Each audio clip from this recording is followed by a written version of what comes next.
नमस्कार बंधुरा रिमिर बांगाली रान्नाघरे आपनादेर सबाइके स्वागत। आज आमी आपनादेर संगे निरामिष पाँचमिशाली तरकारी रेसिपि शेयर करछि। एटा बानानो खूबई सहज और गरम गरम भात रुटिर संगे खेते दारुण लागे। आपनारा भिडियोटा पुरो देखुन, आशा करछि आपनादेर किन्तु खूबई भालो लागबे। भालो लागले अवश्यई लाइक करते भूलबेन ना। तो चलुन रेसिपि शुरू करी। निरामिष पाँचमिशाली सब्जी बानानोर जोन्नो एखाने आमी किछु सब्जी केटे नियेछि आलू, पेঁপে,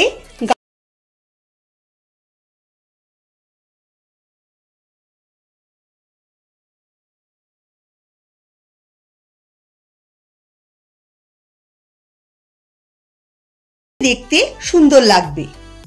এখন রান্নাটা করার জন্য কড়াইতে দিয়ে দিচ্ছি 3-4 টেবিল চামচ সরষের তেল। রান্নাটা আমি সরষের তেলেই করব, আপনারা চাইলে সাদা তেলও করতে পারেন। তেল গরম হলে ফোড়নে দিয়ে দিচ্ছি হাফ চা চামচ সাদা জিরে, একটা শুকনো লঙ্কা, একটা তেজপাতা আমি অর্ধেক অর্ধেক করে কেটে দিয়েছি। এখন লো ফ্লেমে 30 সেকেন্ড ভেজে এর মধ্যে দিয়ে দিচ্ছি 1 চা চামচ আদা পেস্ট। আদা দিয়ে নেড়ে চেড়ে এর মধ্যে দিয়ে দিচ্ছি কেটে রাখা আলু দিয়ে নেড়ে চেড়ে দিয়ে দেব সামান্য পরিমাণে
পরিমাণ মতো জল গরম করতে বসিয়ে দিয়েছি।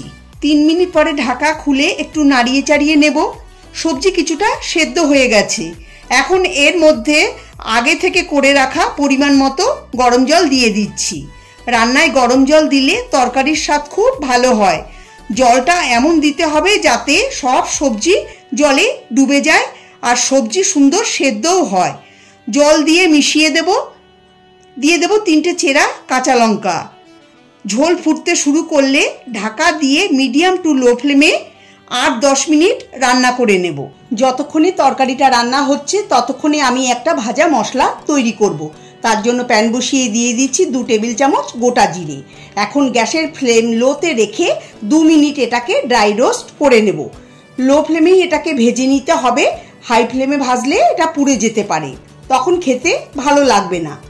দেখুন এটা ভাজা হয়ে গেছে, এর বেশি ভাজবো না। গ্যাস বন্ধ করে দিচ্ছি। এটাকে নামিয়ে একটা প্লেটে ঢেলে ঠান্ডা করে নেব। এটা ঠান্ডা হয়ে গেছে। এখন মিক্সিং জারে ঢেলে মিক্সিতে দানা দানা গুঁড়ো করে নেব। খুব মিহি করে গুঁড়ো করব না, দানা দানা গুঁড়ো হবে। দেখুন দানা দানা গুঁড়ো করে নিয়েছি, এরকমই করতে হবে। অন্যদিকে 10 মিনিট পরে ঢাকা খুলে নিচ্ছি। দেখুন সবজি সব সুন্দর সেদ্ধ হয়ে গেছে কিন্তু গলে যায়নি, এরকমই করতে হবে। সবজি গলে গেলে খেতে ভালো লাগবে না, আর ঝোলও অনেকটাই ঘন হয়ে গেছে। এর থেকে বেশি ঘন করব না, একটু ঝোল ঝোল হবে। এখন এর মধ্যে দিয়ে দিচ্ছি 1 চা চামচ চিনি। নিরামিষ রান্নাতে চিনি দিলে স্বাদটা ভালো হয়। আপনারা চিনি পছন্দ না করলে স্কিপ করতে পারেন।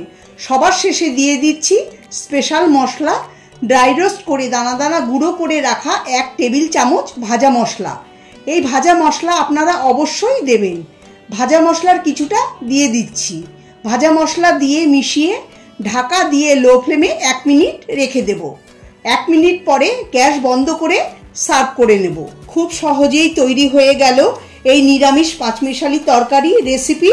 আমার আজকের এই রেসিপিটা আপনাদের কাছে কেমন লাগলো অবশ্যই জানাবেন। ভালো লাগলে লাইক, কমেন্ট, শেয়ার করার অনুরোধ রইল। সবাই ভালো থাকবেন, সুস্থ থাকবেন।